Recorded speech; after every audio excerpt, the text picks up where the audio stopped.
Let me tell you something right now. The Cleveland Browns are not playing games this offseason. And I don't mean that figuratively. I mean they are literally out here making moves and making noise, while the rest of the league still thinks Cleveland is in rebuild mode. But here's the thing.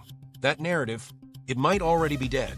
Because we just got a report from Tom Pelissero at NFL Network that should stop every single Browns fan in their tracks.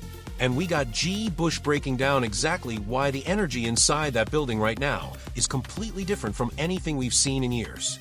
So stay with me, because this is where it gets interesting. Welcome to Browns Breakout. If you're new here, hit that subscribe button right now, because this channel is locked in on the Browns and we don't miss. Let's get into it. Okay, so let's set the table here. Going into this draft, everyone, and I mean everyone, assumed the Browns were going to be sellers at pick 6. Move back, grab extra picks, start stacking for the future. And look, I get it. That logic makes sense on paper. But then something shifted. Todd Monken comes in, and the whole vibe around this franchise changes overnight. Andrew Berry starts moving differently. And now we're hearing things out of the Browns organization that don't sound like a team that's tanking. They sound like a team that's hunting. Courtesy of Browns Nation, Tom Pelissero of NFL Network suggests the Cleveland Browns could flip the script in the NFL draft, okay? And we watched them flip the script last year. Who thought they was going to move out of 2 and give up Travis Hunter and flip that into Mason Graham and Quinshon Judkins, or Mason Graham and the linebacker? Like, come on. So they could very well think about that. We went from the Browns might trade back out of 6 to the Browns might trade up past 6. That is a 180. That is a complete reversal of the narrative. And this isn't some random blogger throwing something against the wall. This is Tom Pelissero, NFL Network. That man has sources. That man doesn't just speculate. So when he says Cleveland is emerging as a team willing to make a bold move, that means somebody inside that building told him something. Somebody is feeling confident. Somebody is ready to pull a trigger. And here's what makes this even more believable. We literally watched them flip the script at last year's draft. Nobody, and I mean nobody, saw them moving out of pick 2 and turning that into Mason Graham, Quinton Jefferson, and a linebacker. They caught the whole league sleeping. They turned chaos into assets. So don't act surprised if they do it again. Because Todd Monken isn't sitting back. Andrew Berry isn't sitting back. They are locked in and they are aligned. And when those two are on the same page, things happen fast.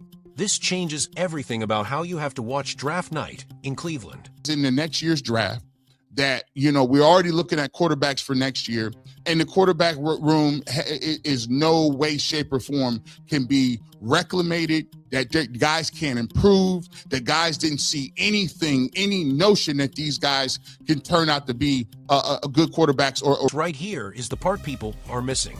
G. Bush is putting his finger directly on the wound. The media has already written off this quarterback situation. Already, before training camp, before a single snap is taken with Monken calling plays, before Shedeur Sanders has even put on a helmet in Cleveland. They've already decided. And that's wild to me, because we don't do that with other teams. We watched the Patriots hand Drake May the keys, and immediately we said, oh, Mike Vrabel, new voice, Drake May, let's go. And they rode that to a Super Bowl appearance. We watched the Texans grab C.J. Stroud, and within one season that franchise went from irrelevant to dangerous. But Cleveland, no. We skipped straight past the possibility. We skipped straight to the next draft class. And the thing that makes it worse? It happens every single year with this franchise. Every year, some section of the fan base and the media is already scouting the next guy before the current guy takes a snap. Now, is the quarterback situation a question mark? Yes, absolutely. I'm not going to sit here and pretend Deshaun Watson coming back is a lock. And I'm not going to pretend Shedeur Sanders is guaranteed to light the world on fire as a rookie. But what I'm going to say is this: you can't evaluate either of those quarterbacks without accounting for what Todd Monken brings to the table. Because a great offensive mind changes the math. Period. And nobody's really talking about that. Hey, my job ain't to come in here and be no 2027, 2028, 2029 guy. My job is to come in here and win these games. And winning changes the whole trajectory of what we're trying to do. That is a statement.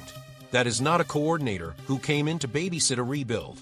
That is not a man who's here to develop players for a future coaching staff to cash in on. Todd Monken came in here to win. Right now. This year. And when the offensive coordinator walks into the building with that kind of mentality, that changes the culture of the entire offense. It changes how receivers prepare. It changes how linemen practice. It changes how a young quarterback like Shedeur Sanders thinks about his role. Because if your OC doesn't believe in the timeline that the media is selling, then the players don't have to believe it either. And I love that G. Bush pointed out something that a lot of people glossed over. Monken didn't come in talking about horse heads and missed team pictures. He didn't engage with the noise. He came in talking about the offense, about film, about what he sees in these players, about what he wants to build.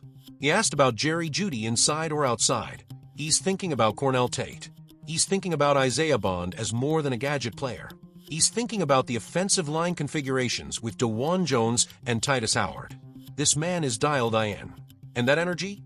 It's contagious. It flows down through the roster. And when you combine that with a front office that's apparently ready to go get more talent at the top of this draft, now you got something. Let me zoom out for a second, because I want you to see the full picture here. The Cleveland Browns defense already has pieces. Real pieces. Myles Garrett is still a monster. Grant Delpit is a legitimate playmaker at safety. They just brought in Fletcher Cox, a former All-Pro. Mason Graham is about to take a massive step forward in year 2. Malik Collins is coming back healthy. Tyson Campbell is primed for a breakout year. Quincy Williams at linebacker. Denzel Ward, when healthy, is one of the better corners in this league. Now add Quinton Jefferson coming back off injury, and Monken personally sitting down with him and laying out his exact vision for how he fits in. That's the kind of buy-in that's hard to manufacture. So the defense is not the issue. The defense is legitimately good. Now imagine if this draft goes right. If the offensive players fall off the board and Cleveland capitalizes at pick 6 and then makes a move somewhere in that top 24. Now you've got new weapons, a new OC with an aggressive scheme, a quarterback competition that creates genuine hunger, a defense with Pro Bowl talent at multiple positions, and a front office that just proved last year they're not afraid to make the bold call. That is not a 5-12 team. That is not a team you pencil in for last place in the AFC North. That is a team that, on the right day, in the right moment, can shock some people. And I know, we've been here before. We've believed before, and it hurt. The Deshaun Watson deal, the injuries, the losses that stung. I'm not asking you to forget all of that. I'm asking you to look at what's in front of you right now and ask one honest question. Does this feel different? Because to me, it does. The Browns are not waiting. Todd Monken is not waiting. Andrew Berry is not waiting. And maybe, just maybe, it's time we stop waiting too. This draft could be the moment that shifts everything. And I'll be right here breaking it down every step of the way. So let me know in the comments, do you believe this Browns team can surprise people in 2025? And if the Browns trade up in this draft, who is the guy you want them to go get? Drop it below. I read every single one. Browns Breakout. We locked in. Let's ride.